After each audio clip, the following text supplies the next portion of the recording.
Nasib apes dialami Komang Suwardana 35 tahun warga desa Banjarangkan.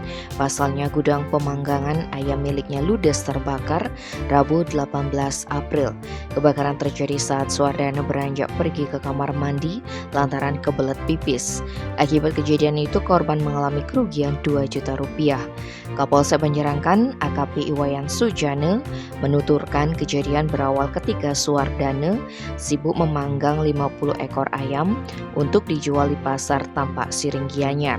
Lantaran kebelet pipis, Suwardana meninggalkan pemanggangan ayam yang masih membara.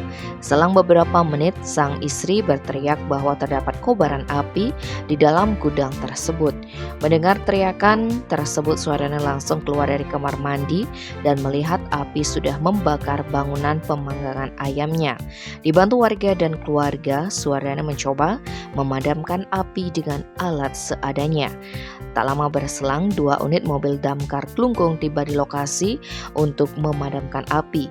Akibat kejadian tersebut, korban mengalami kerugian sekitar 2 juta rupiah.